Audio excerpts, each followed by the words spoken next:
The history of the Native American people begins thousands of years before European settlers ever stepped onto the continent.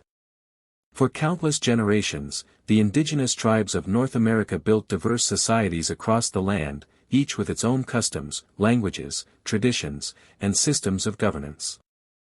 From the woodlands of the east to the plains, deserts, and coastal regions, native peoples adapted to their environment with remarkable ingenuity, developing agricultural systems, hunting practices, and cultural traditions that reflected a deep connection with the land.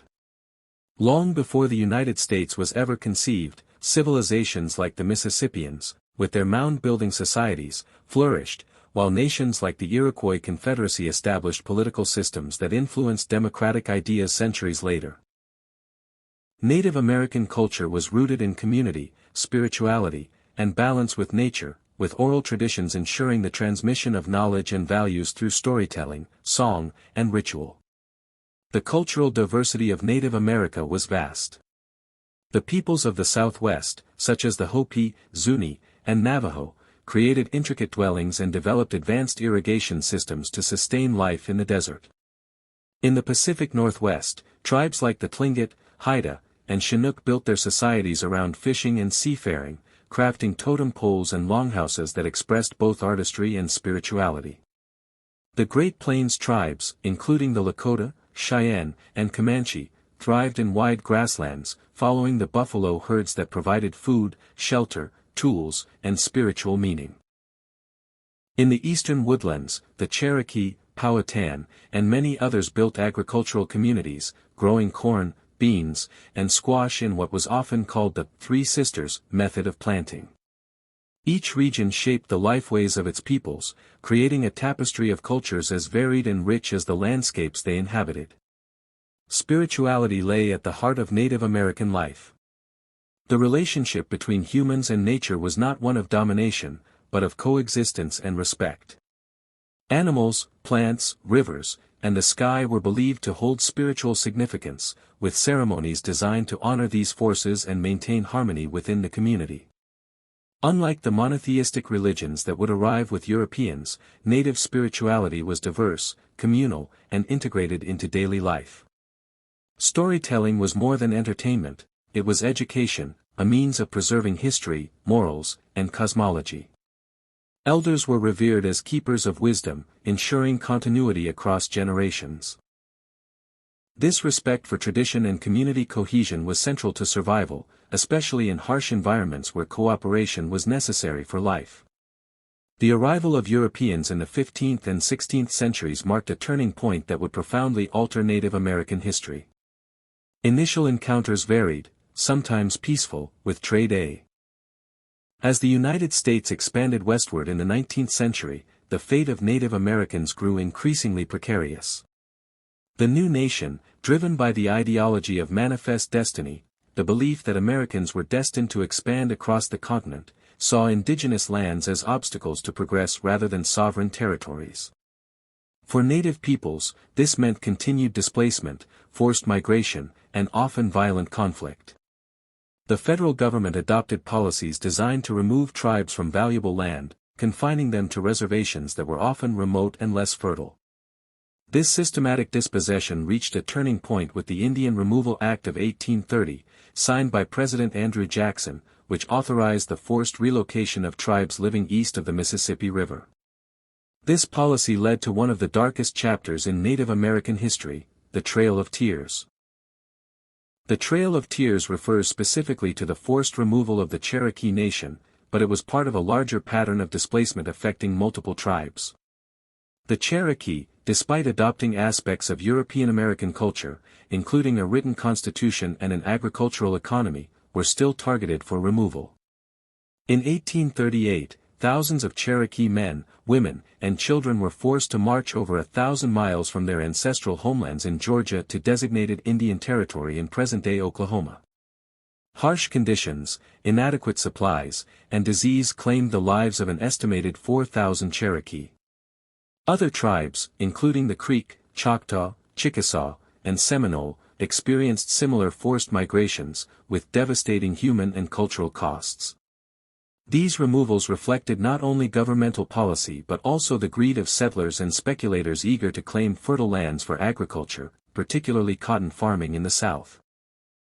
While removal policies devastated communities, many native peoples resisted in whatever ways they could. Some fought wars of defense, such as the Seminole in Florida, who waged a series of conflicts against U.S. forces in one of the longest and most costly Indian wars in American history. Others sought to use the legal system, as the Cherokee did in cases like Worcester versus Georgia, where the U.S. Supreme Court recognized their sovereignty. Yet even favorable rulings were ignored by federal authorities, underscoring the precarious position of Native Americans in a nation unwilling to respect their rights. Despite these struggles, Native resilience remained evident as tribes rebuilt lives in new territories, preserving traditions while adapting to changing realities. The mid-19th century also saw intensified conflict as settlers, miners, and railroads moved deeper into western lands. Tribes of the Great Plains, whose lives were deeply intertwined with the buffalo, faced an existential crisis as herds were hunted to near extinction.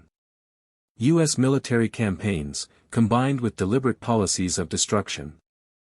As the 20th century began, Native Americans were still grappling with the legacies of broken treaties, forced removals, and assimilation policies. Yet even within such hardships, they persisted in maintaining their cultural identities and asserting their rights. The early decades of the century saw increasing efforts by the federal government to assimilate Native peoples, including continued use of boarding schools and allotment policies. Poverty, poor health conditions, and limited opportunities were widespread on reservations.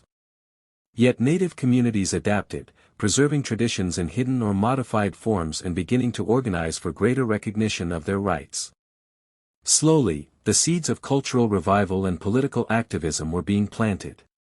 World War I and World War II became turning points for Native participation in American life. Despite not being recognized as U.S. citizens until 1924, thousands of Native Americans volunteered to serve in World War I, earning respect for their courage and loyalty. Their service highlighted the contradictions of a government that denied them full citizenship yet called upon them in times of national need. In 1924, the Indian Citizenship Act granted U.S. citizenship to all Native Americans born in the United States, though many states continued to deny them voting rights for decades. During World War II, Native Americans again answered the call, with over 44,000 serving in the armed forces.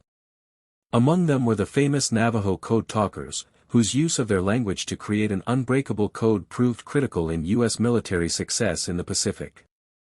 Their contributions exemplified the deep patriotism of Native peoples even while their communities remained marginalized at home. The post-war era brought new challenges and opportunities. Federal policies in the 1950s, known as termination and relocation, aimed to dissolve tribal sovereignty and encourage assimilation by moving Native peoples from reservations to urban areas. The government sought to end its recognition of tribal nations, forcing many to lose federal support and legal status. At the same time, the relocation program encouraged Native families to move to cities with the promise of jobs and modern opportunities. While some succeeded, many faced discrimination, unemployment, and poverty, leading to the growth of urban Native communities struggling to balance traditional culture with life in American cities. Yet these experiences also helped shape a new generation of Native leaders who would play pivotal roles in activism during the 1960s and 1970s. The rise of the civil rights movement inspired Native Americans to demand greater recognition of their rights, sovereignty, and cultural heritage. In 1968, the American Indian Movement, AIM, was founded in Minneapolis, advocating for Native rights through protests, legal challenges, and direct action. AIM quickly became a powerful voice, drawing attention to broken treaties, police